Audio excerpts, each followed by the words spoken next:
This is The Water Table. A chance to hear the agricultural side of these issues. A place for people to go find information and education. Water management is just going to become even more critical into the future. How misunderstood what we do is. I would encourage people to open their minds and listen to this dialogue.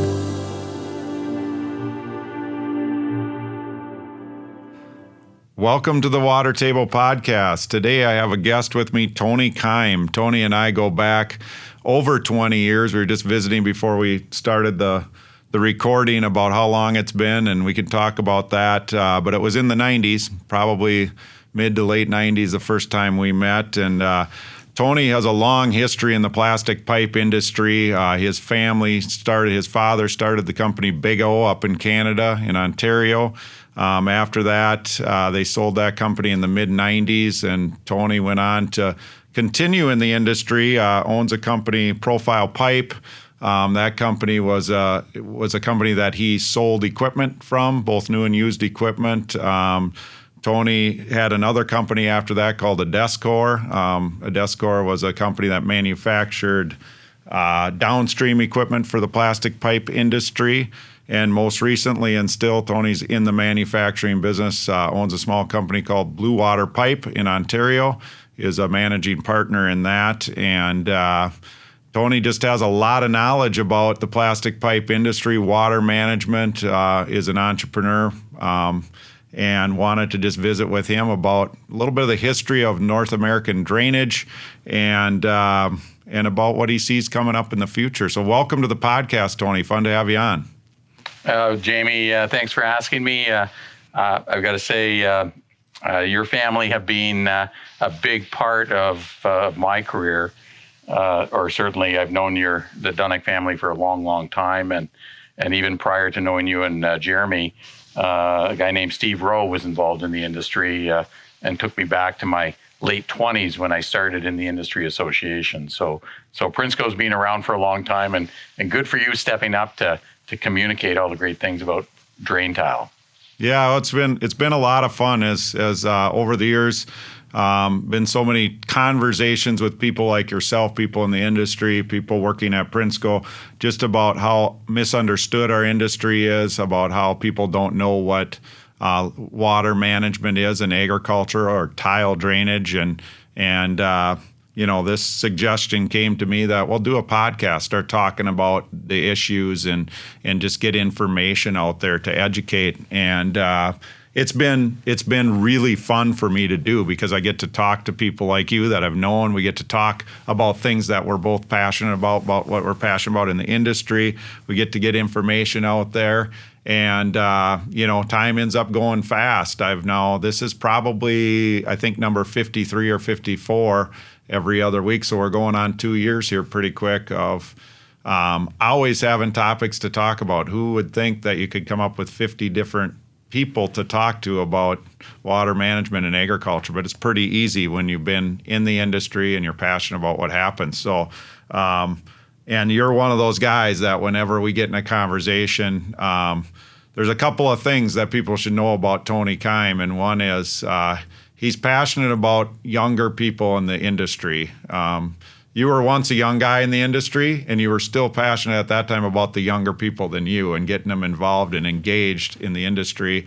And that hasn't changed. Last time I saw you was in May at a industry association meeting, and you were wanting to make sure that I was introduced to some of the younger people than you and I now. We're both getting to be on the older side and people that are going to be the next generation of our industry. So that's one thing people should know, and that, I really appreciate about you.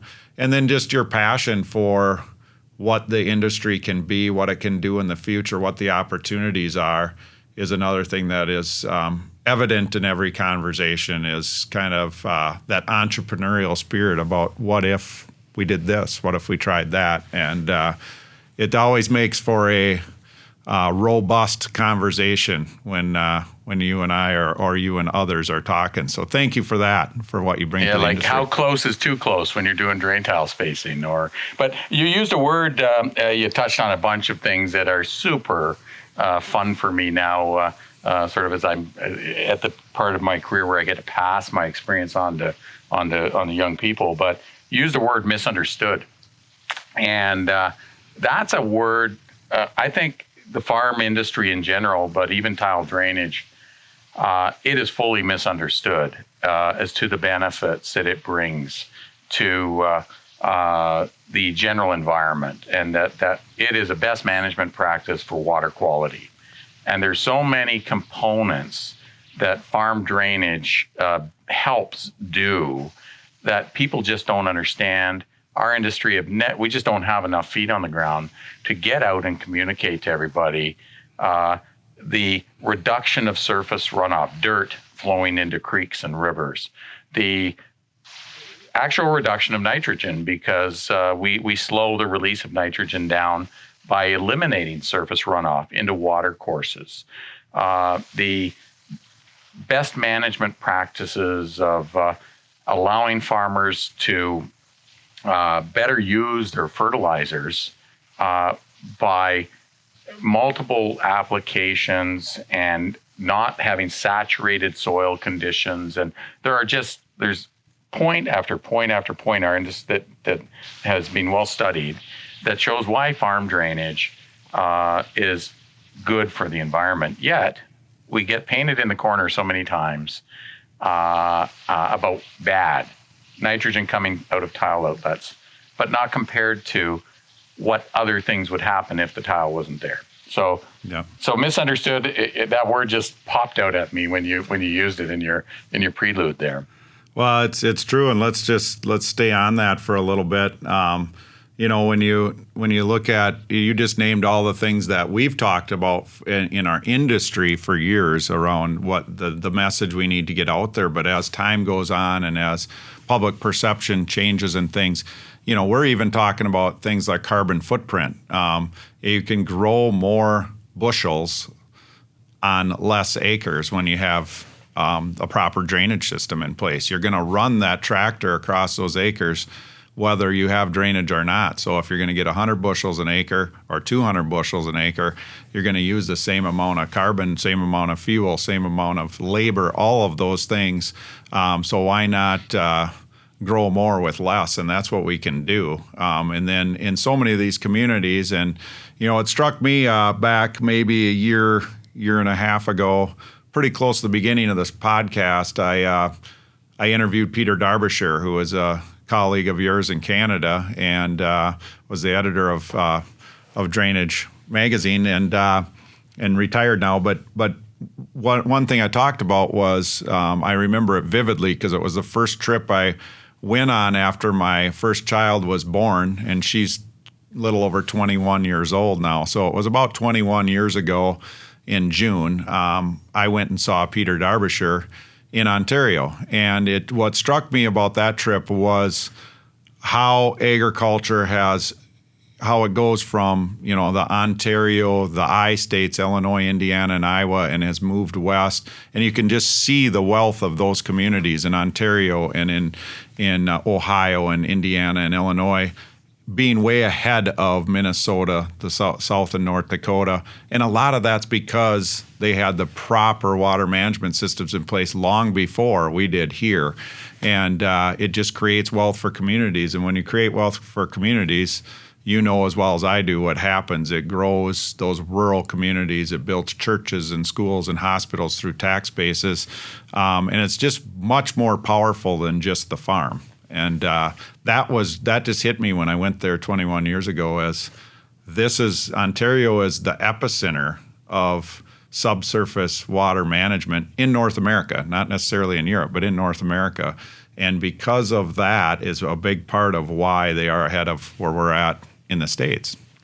Well, Ontario's being certainly one of the most intensely drained areas of North America. So Southwestern Ontario is sitting on a massive chunk of number one class farmland.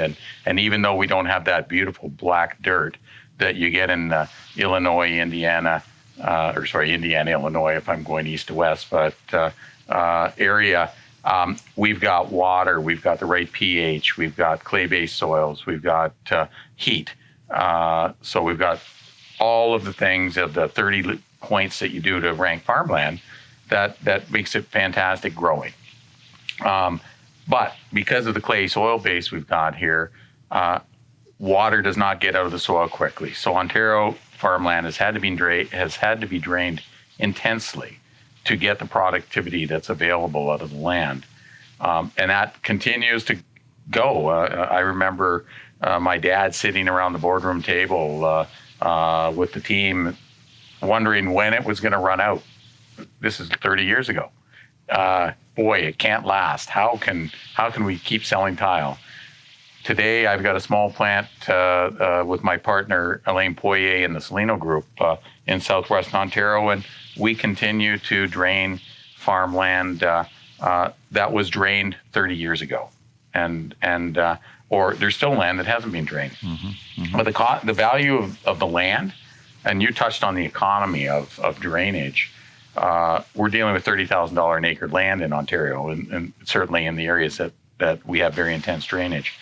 We have combines that are costing $1 million. So the capital investment that it takes today to be in farming, you cannot cross that land unless you get the highest productivity out of it.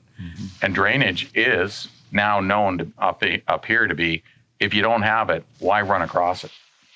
With the cost of seed, with the cost of inputs this year, the cost of nitrogen, cost of potash, you got to squeeze every kernel of corn, wheat, beans out of that acre you can get.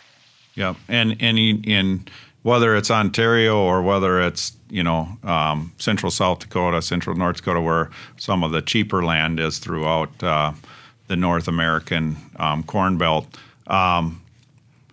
it has the land prices, the machinery prices, all that have tripled or more over 30 years, whereas our pipe prices and our installation prices combined, so to put pipe in the ground, buying it and installing it, hasn't tripled. It's not that much more than, so you're looking at, if you were paying $3,000 an acre for land 30 years ago, and now you're paying 10, or in Ontario, maybe you're paying 8 or 9,000, now you're paying 30, whatever that equation is, you can still manage the water by putting in a drainage system for roughly the same price. I mean, it might be up 50% from what it was, but it's not going to be 300% up. So, you might spend $1,000 to $2,000 an acre doing that. Well, if your land's worth $10,000 an acre or $30,000 in your range, if you can squeeze more bushels out of that land,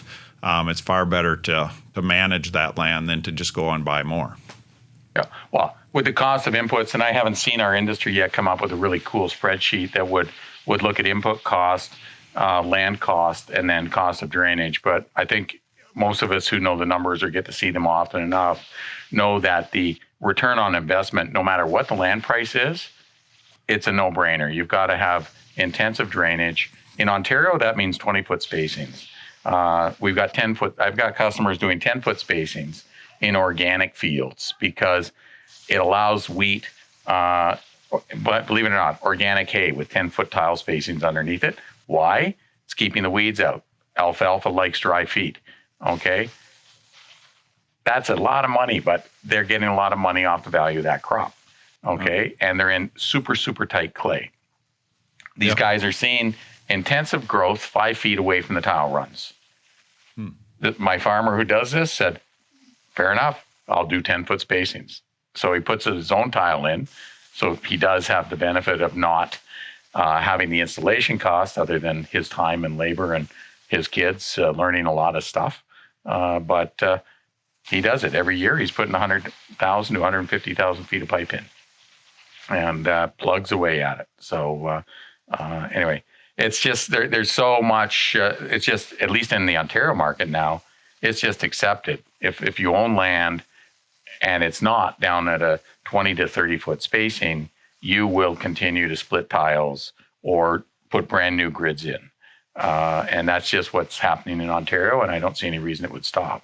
Yeah. And I think that, it's maybe a little bit more intense or drastic in Ontario, but it's happening throughout the Midwest, that for the most part it's understood that you need to have your water managed correctly if you're gonna. Number one, it brings back everything you spend on it. You're gonna get paid for in yield increase over 2 or 3 years, and then you're gonna get all your money back when you go to sell it anyway. So it's a wonderful investment, but it's understood that if you want to stay in the business, you got to manage your water. So managing water, that's it. And I saw you. I put an article I read on the weekend out on Twitter about the tomato industry right now in California on a decline on output, acres planted. Water's going to just not be available for that industry. Ontario is an area with abundance of water. We're surrounded by lakes. I can see areas in North America, in the Midwest, in Canada that have ample water. Okay, growing in high value crop intensity because they're going to have to. It's a way to use the water where it is, grow the products, and then move them to market. If we're going to irrigate, we also know that drainage is something that's important to do. Otherwise, we end up with salinity. We end up with not enough oxygen down in the ground. I don't know what you're seeing in the Midwest, but I've got tons and tons of people looking at reverse irrigation systems now. Flat land, they've got a clay base, they're going to flood it.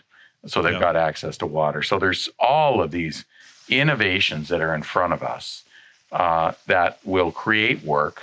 They create new technologies, and they're going to grow the productivity of agribusiness in the northern U.S. and Canada areas, because these are the areas in climate change that will likely have less effect by heat stress on plants. Yep. And we tend to have more abundance of water. Yep. And it is interesting that, people like you and I, we know it and we hear it all the time, but it's still, there's no substitute for seeing it, right? And one thing we always talked about is a healthy root system, and you want to have that pipe in the ground so that your roots will grow deep. And when the stress comes of the heat of the summer, those roots are deep where the water is. There's a field close to where I live that was always one of the worst places to watch a crop grow.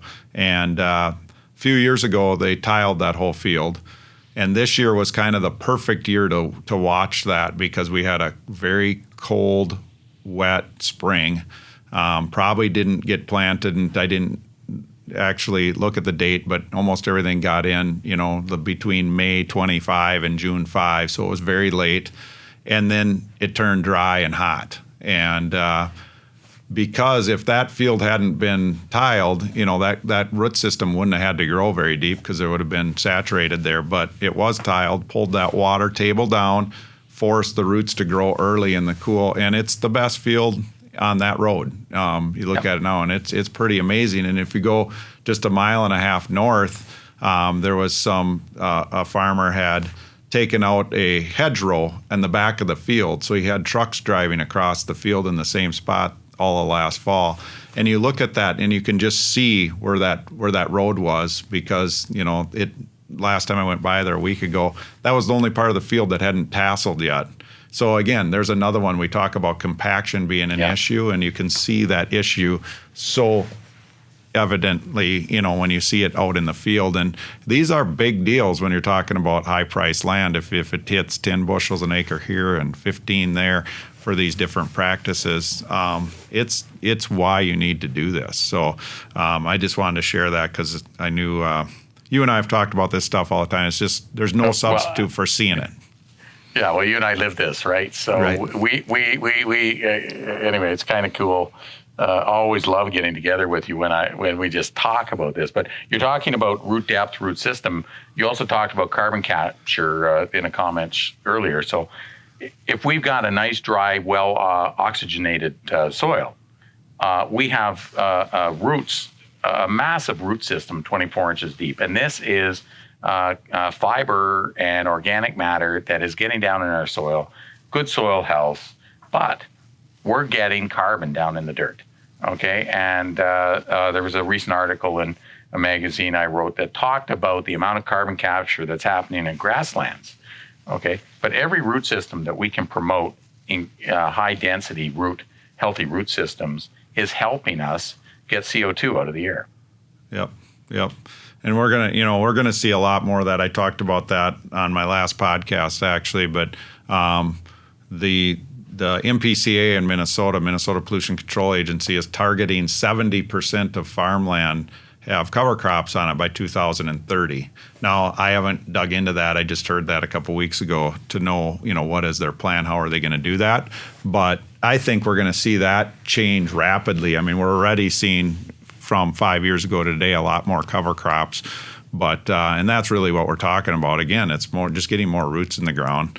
And that's creating less compaction, more areas for that water to get to the... Or breaking it up. Yep. So, more mellow soil. Yeah, one of the things that we don't seem to get as much anymore is the frost heave, because we're now dealing with relatively dry dirt that comes into the winters. So managing compaction is a super critical thing for people. But drainage is really a remedy for compaction in many ways. So it's a deep rip.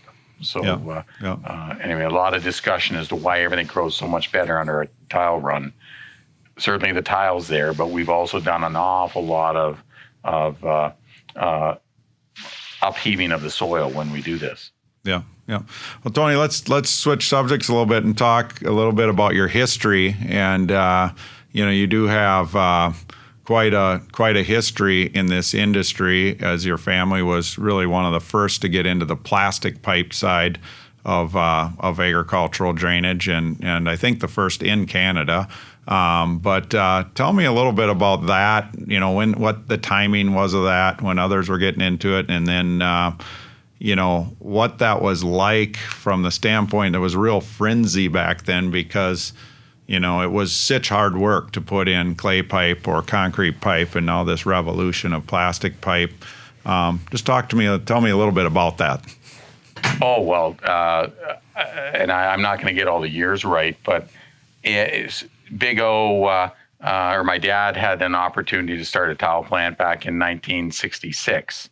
And they were going to start a concrete plant because he was an accountant, farmer, and had a lot of customers that 2-year backlog to get clay tile.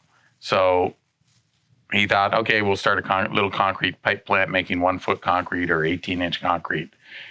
Within 6 months, a guy named Lowcraft, who started Craft Machinery out of Michigan, showed up and showed him this piece of black bumpy pipe called corrugated pipe that had just been introduced by a small company out of the East Coast U.S. called ADS.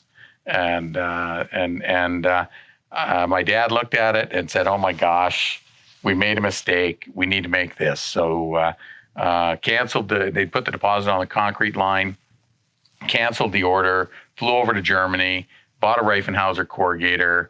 It showed up about a year later, and Big O was making pipe in Hensel, Ontario. So by then, that was in middle of 1967, I think, by the time they got the corrugator.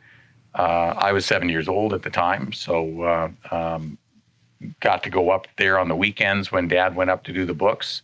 Bunch of farm boys started the plant. None of them knew much about plastic. It was a bunch of rednecks trying to run all this high-tech German equipment, but they survived it. They made it work, and every year there was another corrugator added, and there was just it was a hockey stick curve growth on the product, mainly because clay was not available.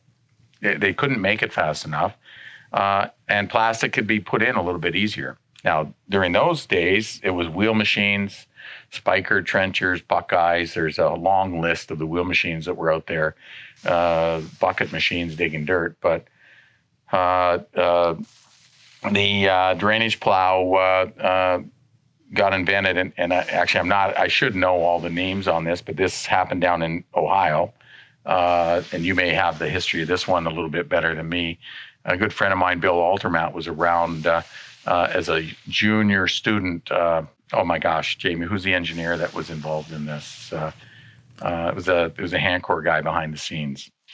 Tony, I'm not sure I remember who you're talking about, but could you be talking about Dr. Jim Faust? Exactly, Jamie. And Jim Faust really was one of the fathers of drainage and super involved with the Hancor group and did so much work that was a foundation of this industry. So, but anyway, the drainage plow all of a sudden hit the market, and this was in the early 70s, I believe, and that just changed the game. All of a sudden, 4-inch tile was going in at 10, 15 times the speed of clay pipe, much easier. And that's really what gave corrugated pipe the growth curve, because it was a revolution of technology. It wasn't so much the corrugated pipe. That wasn't the Zor plow, was it? Yeah, no, I don't think so. Okay. It was, but Zor was around. There was a long list of draining. Everybody was making them, but anyway, so the drainage plow, when it hit, very quickly was being bought by everybody. There were small contractors all over the place, and productivity jumped. Tile plants were sold out, and it stayed like that through the 70s as people were draining. And back then they were draining on 60-foot spacings, and it was still a hard sell, but progressive farmers did it, and away it went. We hit the 1980s period, so all the way through the 70s, it was growth, growth, growth. Then we hit the high interest period of the early 80s, and wham! It was just a massive contraction of the market. So, sort of have I look at today's environment myself and say, holy smokes, is this where we're going? Because I remember the struggles Dad went through when he came home at night during those few years in the early 80s about were they going to get through. But they survived. Other companies didn't, but they got through. I don't think we're in the same spot. So as what we hit in the 80s, but people should definitely be reflecting on things, because we're going to see a little bit of a change from what we've had in the last 15 years, but it's not going to stop us. So, but if we go back to the industry just kept trucking along, and little companies bought corrugators, guys who made clay pipe bought corrugators, big companies bought the little companies. I've watched our industry expand and contract, I think, 3 times in my career, as all sorts of little companies got in the business. They found out it wasn't so easy and so difficult, and there'd be a consolidation period. Then there would be a few more companies jump in, and then there'd be a consolidation period. So I think today, when I look at all the players across the North American market, they're, in the most part, long-term established companies who have been making tile for a long time.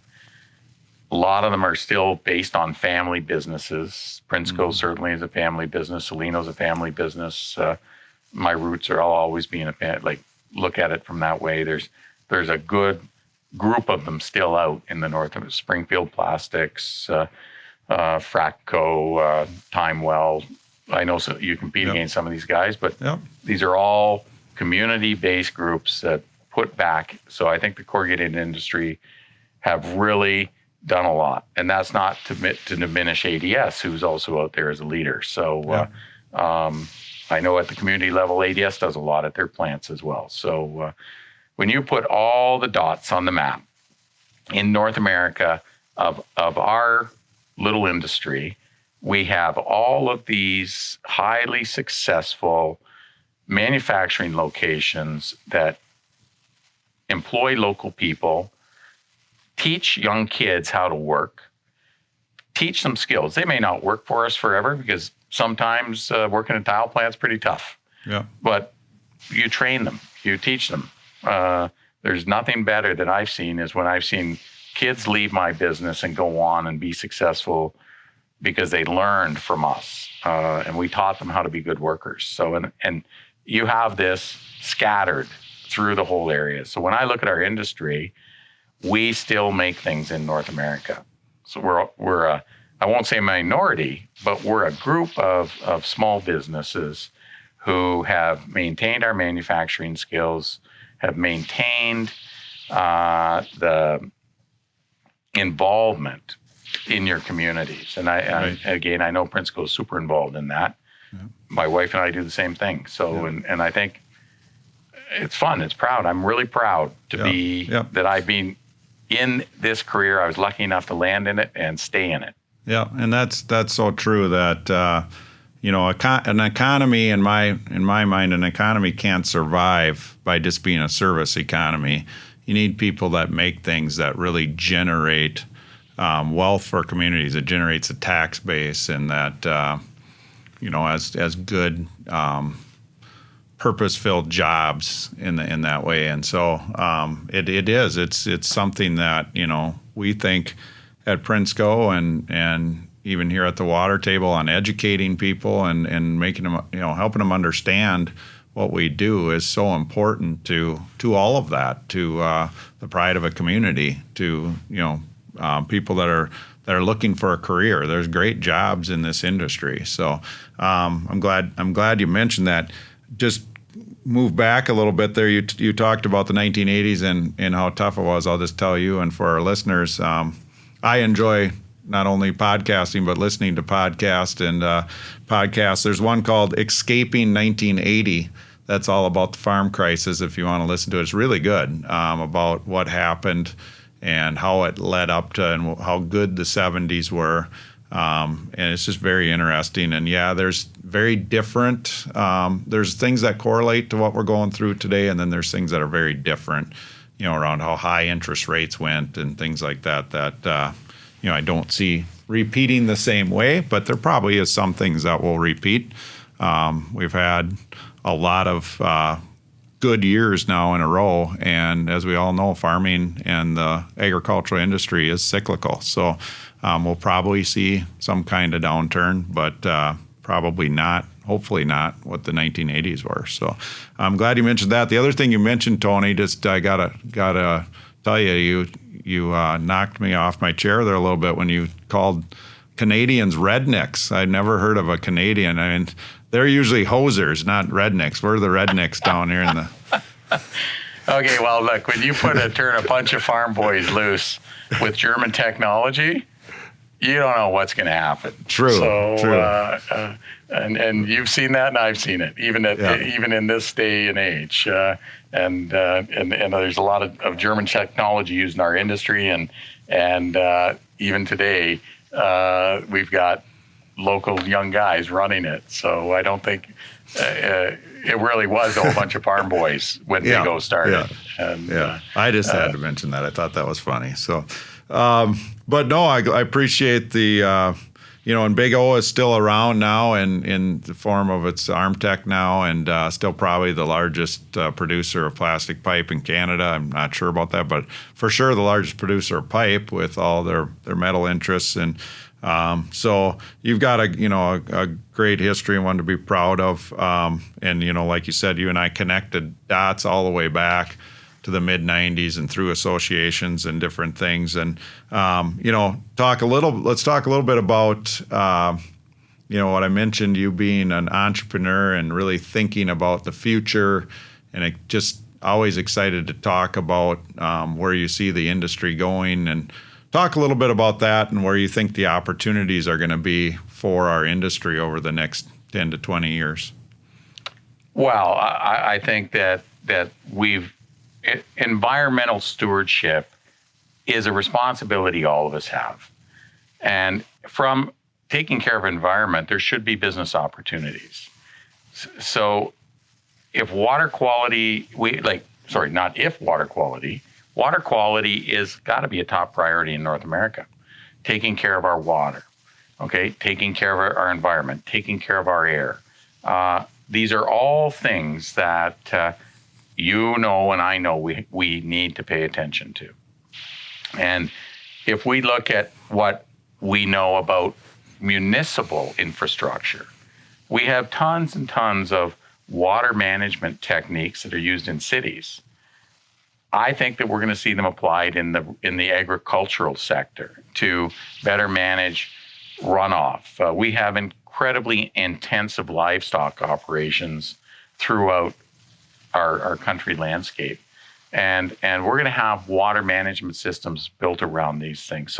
So I think that all of us who are in the drainage industry need to expand our view of what we do. We don't just sell 4-inch tile that gets plowed into the fields. There's no doubt about it. That's a massive, high volume business. That's 500 million feet per year in the northern U.S. and Canada. Okay, commodity product. But there's lots and lots of added value products that we all have to pay attention to that become intertwined in it. If we look at the electrification of North America, how can the rural sector play into and benefit from the massive growth that's going to be in there? I'm not sure I see exactly how it's going to happen, but there are ways to generate electricity out in the rural parts of North America, whether it be solar panels, whether it be methane, whether it be production of different things, geothermal applications. How do we get heat that can be used to generate things? We put pipes under the ground. Pulling heat out of the ground is a pretty common thing. So are there technologies that evolve that all of us who make pipe can be used in that area? So if we look at managing the runoff into holding ponds, this is a normal technique now. So do we change the infrastructure or how we manage the land? So when we get depressions and places that can be collector points, can we turn those into nice public areas, okay, that collect and manage the quality of the water? In Ontario, I often wonder, to have intensive drainage systems like we have in Ontario, you have to have an underground piping system or an incredible ditch system to get rid of the water. Otherwise, you can't have intensive drainage like we have. So we have this wonderful ditch system in Ontario that could become, when we look at buffer strip technologies, which improve water quality, why can't we come up with a way to set aside a 100-foot buffer along all of our ditch or some of our ditch systems that become public walkways and public use points, but the public pays the farmer for the use of those. There's all of these things, if you think a little bit out of the box, that we can do to increase or improve the environment, increase public satisfaction of using farm space. There's just so many things I think we can do, but there's so many people working in little boxes that they just don't see the big picture, or they haven't traveled. If you travel to Germany, I've had the benefit of traveling a lot in Europe, and the Germans have done really, really an incredible job of developing a public infrastructure in the rural parts of their country that people can go and enjoy and share. And it's done across farmland, okay? And the government takes care of it. They make sure the farmers are not losing income because the public is using some of that land. So should we not look at some of these techniques and look at it? In some ways, to tell you the truth, I think the U.S. is ahead of Canada in demanding water quality and demanding some of these things. But how do you take so many people with so many self-interests and actually move ahead with some hate or with some speed? Yeah. I don't know the answer. I like the comment about the ditch systems because I think it's a little known fact. I don't know what the laws are in Ontario, but in Minnesota and in the U.S., we got pretty good ditch system here too, and those ditches are assessed to the landowner. So the landowner pays for that ditch and pays for the maintenance of that ditch, and it might be a win-win where they get told really how they have to use that ditch, and there's a friction there because they're like, well, wait a minute, I pay for it.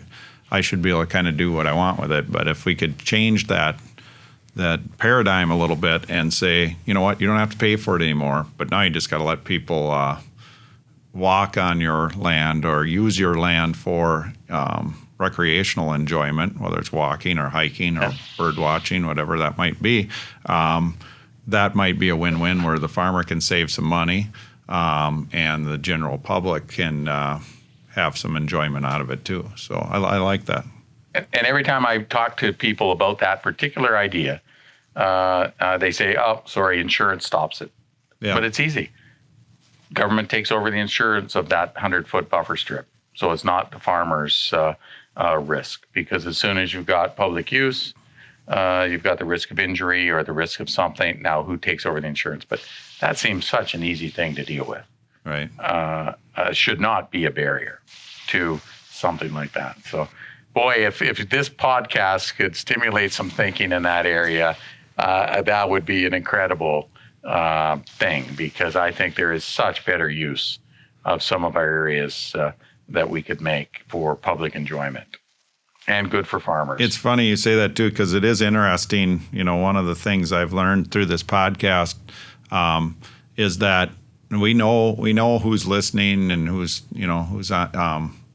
kind of how many people are listening each episode, and it's a pretty good spread between people that have, that are in the industry, that like you and I, that are contractors that are listening, but then that people that are just want to know something, that have really no connection.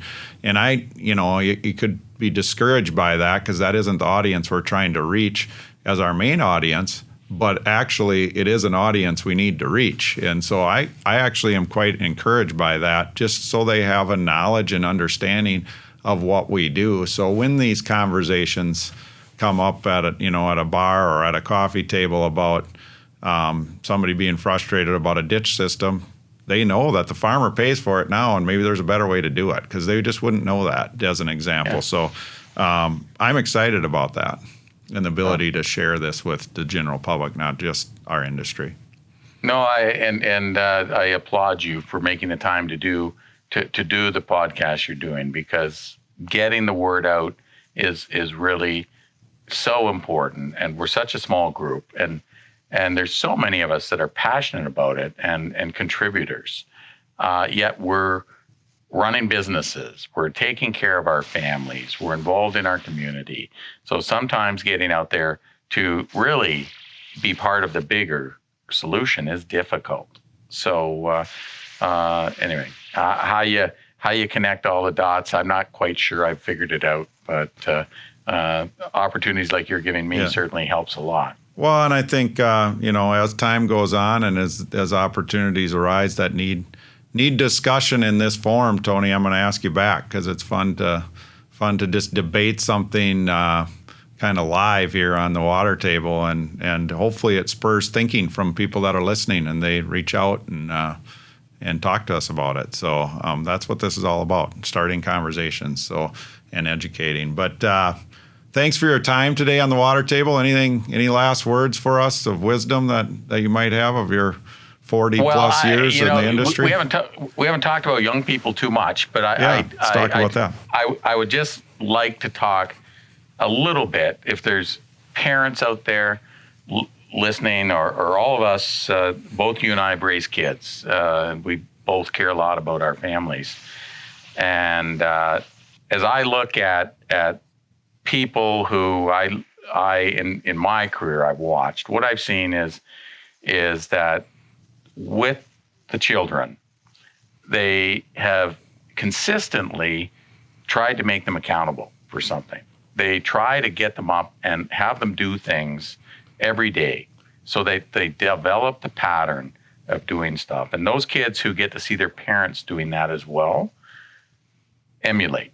So what I can say is, I talk to young kids, and I love to influence young kids, especially kids who have trouble in school, because I was not a great student myself.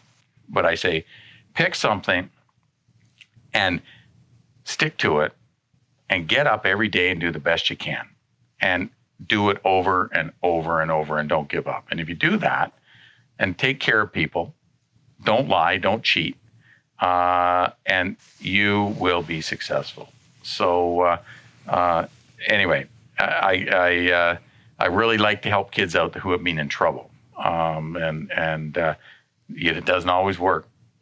But if we can find young people who have not been taught, haven't had the opportunities to learn because they didn't know how to learn in the system we have, quite often they're very easy to help just by giving them chances and giving them constant reinforcement they're doing a good job. And I could sort of rant on this, but I think we really need to focus on our kids because, quite frankly, today to get kids that want to come to work in a tile plant is difficult.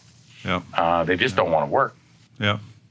And I don't know. I know you didn't get to work. You're not a successful guy like you are without having worked every frigging day. Yeah. And you and I have been lucky because we've been surrounded with people like that. Yeah, absolutely. And, that's a whole nother topic we could get into, and, that our industry our world is facing, but our industry is going to be, in a challenge with is so many younger people, they think differently about what they want out of their life, and they don't want to work 5 or 6 days a week. It doesn't seem like that long ago that we started in this industry, and it was very common to work 6 and 7 days a week. At Prinsco, we always took Sundays off, but we worked 6 a lot, and we still do when we have to, but it's a challenge to have people willing to do that. And not only have we gone from 6 being common, now it's not 5, it's I'm interested in 4, or I'm interested in less than 5. I want a 3-day weekend. And just our whole and nights and the type of business we're in, we got to run 24 hours a day when you're making pipe, and that's going to be a real challenge for our industry to compete with other companies and other industries that a 4-day a week becomes common, and that 9 to 5 is only hours you'd work, and you don't have to work from midnight to 8 or things like that. That's going to be a challenge for us to navigate through as an industry. As an industry, there's no doubt about it. And but I'm sure there's cures. The one thing that our industry has the benefit of as pipe manufacturers is that labor is a relatively small component of the cost. Yeah. So we're better off than a lot of industries, and we're also local employers. So and we're long-term companies. So that being said, the problem is it's hard to teach kids that, hey, we may not pay as much as everybody else, but you're going to get your full year's pay working for us. We're going to take care of you. We want you to be here. We want you to raise your kids. I'm lucky enough to have people that are working with me who've been around me a long, long, long time. And I've seen some young guys who started working with me 30 years ago now put their kids through school on my payroll or through the businesses that I've been involved in. And when you get to my age, that's pretty friggin' satisfying to be able to see that long-term picture. Your corporation has done the same thing. You are getting people that have worked for Prinsco who are retiring after 50 years of service. And they've raised families, and they've got grandchildren that they're taking care of. And when you get a business, when you've had a career and you can see that, there's a lot of satisfaction or pride that comes from that. But you only get that after when you're an old guy like me. It's hard to see that when you're in your 20s or 30s. And you're trying to make the payments and buy a house, and today house prices are crazy, and we're in such a crazy environment at the moment. But you're right, this is likely a completely different podcast. But that's what's fun about this is it's just like two guys having a beer, visiting about what they know, which isn't a lot with you and I, but what we know a lot of. So yeah, well, a lot of people say, well, Tony, you're so smart. And I say, no, I'm not smart at all, but I've had so much experience. Yeah. And for sure. And really, that's been my benefit in my career. Yep, great life experience. So, Tony, it's been a pleasure to have you on the Water Table Podcast. We're going to do it again sometime, and thanks for joining us. Jamie, thanks so much. Appreciate it. Bye-bye. Thanks for joining us today on the Water Table. You can find us at watertable.ag. Find us on Facebook. You can find us on Twitter.